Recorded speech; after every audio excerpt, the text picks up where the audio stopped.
நண்பர்களே, வேளச்சேரி ராம்நகர், எல்ஐசி நகர், குபேர் நகர்,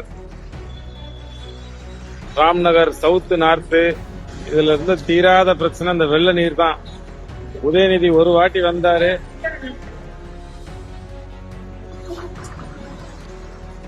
உதயநிதி ஒரே ஒரு வாட்டி தான் அந்த வெள்ளம் வந்தப்போ வந்து இந்த பிரச்சனையை சரி பண்றேன்னு சொல்லிட்டு போனாரு. பாருங்க, கிட்டத்தட்ட 40-50 அடி அகலத்துக்கு சாலைக்கு அடியிலேயே இவ்வளவு பெரிய காவா கட்டி கொண்டு வந்து இந்த பிரச்சனைக்கு நிரந்தர தீர்வு கொண்டு வந்துட்டாரு. ஏறத்தாழ கிட்டத்தட்ட 1 கிலோமீட்டர் நீளம் இருக்கும். இந்த இது வந்து அதை பாத்தீங்கன்னா 1 கிலோமீட்டர் நீளத்துக்கு பெரிய காவா வெட்டி அங்க எல்ஐசி நகர் ஏரியில இருந்து இங்க கொண்டு வந்து விட்டுருக்காரு. மிக சிறப்பான பணி. நன்றி, வாழ்த்துக்கள் டெப்டி சிஎம் சார்.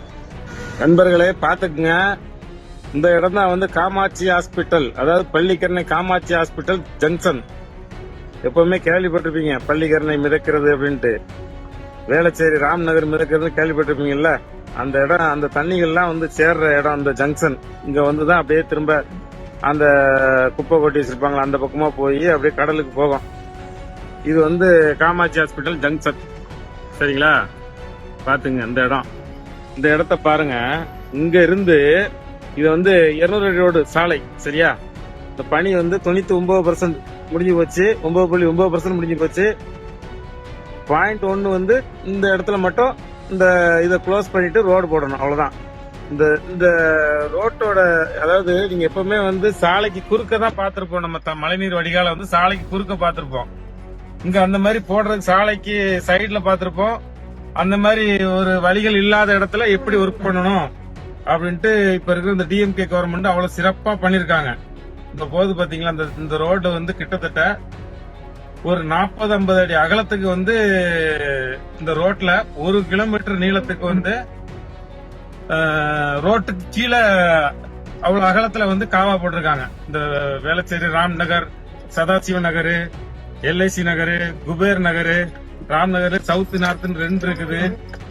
அது இன்ஜினியர்ஸ் அவென்யூ. இந்த மாதிரி வந்து சென்னையில வெள்ளம் வரும்போதெல்லாம் வந்து கண்ணீரும் கம்பளையுமா தெரியுற அந்த மக்களோட பிரச்சனையை வந்து உதயநிதி வந்து தீர்த்திருக்காரு. உதயநிதி வந்து லாஸ்டா ஒரு வெள்ளம் வரும்போது இந்த இடத்த வந்து பார்வையிட்டு போனாரு. நான் இதை சரி பண்ணி தரேன்னு வாக்கு கொடுத்துட்டு போனாரு. சொன்ன மாதிரி கிட்டத்தட்ட ஒரு 1.5 வருஷம் கிட்ட நடக்குது இந்த ஒர்க். முடிய போகுது. இந்த இடத்துல ரோடு வந்து இந்த பினிஷிங் ஒர்க் முடிஞ்ச உடனே அந்த இடத்துல க்ளோஸ் பண்ணிட்டு ரோடு போட்டுருவாங்க. அந்த அளவுக்கு சிறப்பா பண்ணிருக்க. அந்த ரோட பாருங்க. இப்ப நான் போயிட்டு இருக்க தூரத்துக்கு எல்லாமே நடுவுல கீழே வந்து காவா போயிட்டு இருக்குது. 40-50 அடி அகலத்துல உள்ள காவா வாய்க்கால் வந்து தண்ணி வடிகால் வாய்க்கால் வந்து இங்க இருந்து இங்க வந்துகிட்டு இருக்குது. அவர் வந்து அந்த ராம்நகர் அந்த பக்கத்துல உள்ள எல்லா தண்ணியும் வந்து இங்க எல்ஐசி நகர் ஏரின்னு ஒண்ணு இருக்குது. நான் உங்களுக்கு காமிக்கிறேன். இப்ப நம்ம போயிட்டு இருக்க இடத்துலாம் வந்து அந்த சாலைக்கு அடியில அவ்வளவு பெரிய வடிகால் கட்டி கொடுத்திருக்காரு. 40-50 அடி அகலத்துக்கு, கிட்டத்தட்ட 15 அடி ஆழத்துக்கு மிக சிறப்பா பக்காவா கட்டி கொடுத்திருக்காரு. இன்னும் ஒரு 50 வருஷம் ஆச்சுன்னா கூட அந்த பக்கத்து மக்களுக்கு பிரச்சனை வராத அளவுக்கு நீண்ட நாள் திட்டமா சிறப்பா பண்ணி முடிச்சு கொடுத்திருக்காரு. இப்ப நம்ம போயிட்டு இருக்கிறதுலாம் அந்த காவாய்க்கு மேலதான் போய்கிட்டு இருக்கோம். எப்பவுமே வந்து இவ்வளவு நீளமா வந்து ரோட்டுக்கு அடியில நீளமா காவா போட்டு நான் பார்த்தது இல்ல. இவ்வளவு பெரிய அகலமான காவா. இந்த பாருங்க, ஒரே ஒரு முறை தான் வந்து அந்த மக்கள்கிட்ட வாக்குறுதி கொடுத்துட்டு போனாரு. வெள்ளத்தோட வந்தாரு, நான் இதை சரி பண்ணி தரேன்ட்டு. நிஜமாவே சொல்றேன், எல்லா வாரிசுமே வந்து கலைஞர் வாரிசு மாதிரி ஆயிடாதுங்க.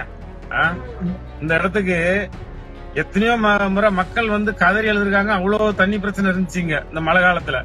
ஒரு நாளும் இந்த எந்த வாரிசுகளும் இங்க வந்து அன்புமணிய வந்தது கிடையாது, ஜி.கே. வாசன் வந்தது கிடையாது, இங்க கிருஷ்ணசாமி பையனும் வந்தது கிடையாது, இங்க விஜயகாந்த் பையனும் வந்தது கிடையாது. இங்க எந்த வாரிசுகளுமே இங்க வந்தது கிடையாது. ஆனா ஆட்சியில இல்லாதப்ப கூட உதயநிதி வந்திருக்காரு, மு.க. ஸ்டாலின் வந்திருக்காரு, எல்லாருமே வந்திருக்காங்க. கலைஞரோட வாரிசுகள் எல்லாம் வந்திருக்காங்க. அவங்களுக்கு களம் தெரியும் இங்க என்ன நிலவரம், இங்க மக்கள் எவ்வளவு கஷ்டப்படுறாங்க பார்த்துட்டு தான் இந்த பாருங்க. இப்ப பாத்தீங்கல்ல, கிட்டத்தட்ட 1 கிலோமீட்டர் நான் பயணிச்சிருப்பேன். இந்த 1 கிலோமீட்டர் தூரத்துக்கு ரோட்டுக்கு அடியில அவ்வளவு அகலமான காவா கட்டி கொடுத்திருக்காங்க. இப்போ இந்த பாருங்க,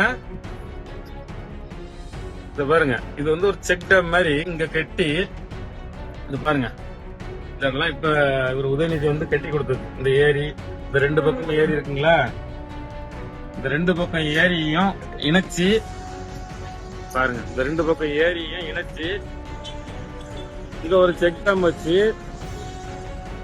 மழை காலங்கள்ல எவ்வளவு தண்ணி ராம்நகர் வெள்ளத்துல முங்கினா கூட அந்த தண்ணி இந்த ஏரிக்கு வந்து இங்க இருந்து அப்படியே வடிகால் கான்ஸ்டன்ட்ல 1 கிலோமீட்டர் அகல காவா இதுல போய் வடிக்கிறோம். லாஸ்டா வந்து ஒரு 2 வீடியோ போட்டிருந்தேன். 2 வீடியோவிலேயே உங்களுக்கு கான்ஸ்டன்ட் ராம்நகர் இப்ப கிளியரா இருக்குங்க. அந்த கிளியரா இருக்கிறதுக்கு காரணமே உதயநிதி ஸ்டாலின் இங்க வந்து பார்த்துட்டு போனதுக்கு அப்புறம் தான் இதெல்லாம் பண்ணி கொடுத்திருக்காரு. உண்மையிலே மிக சிறப்பான பணி. நன்றி சார், வாழ்த்துக்கள். இது ஒரு 50 வருஷம் ஆனாலும் எவ்வளவு பெரிய வெள்ளம் வந்தாலும் இனிமே இந்த ஏரியா பாதிக்காது. மிக சிறப்பா பண்ணி கொடுத்துட்டீங்க. இந்த இடம் வந்து இது நாராயணபுரம் ஏரின்னு சொல்லுவாங்க. இந்த பக்கம் எல்ஐசி நகர், இந்த பக்கம் நாராயணபுரம், இந்த ரெண்டுக்கு சேர்ந்த மாதிரி இந்த ஏரி. மிக சிறப்பான பணி. 4000 கோடி என்னாச்சுன்னு கேட்டு எழுதுறவங்க எல்லாம் கொஞ்சம் கூட மனசாட்சியோட பேசுங்கடா. அவ்வளவு சிறப்பா பண்ணி கொடுத்திருக்காரு. இங்க யாரும் டிஎம்கே கவர்மெண்ட குறை சொல்ற யாருமே இங்க வந்து எட்டி கூட பார்த்தது இல்ல. இந்த மக்கள் அவஸ்தைப்படும் போது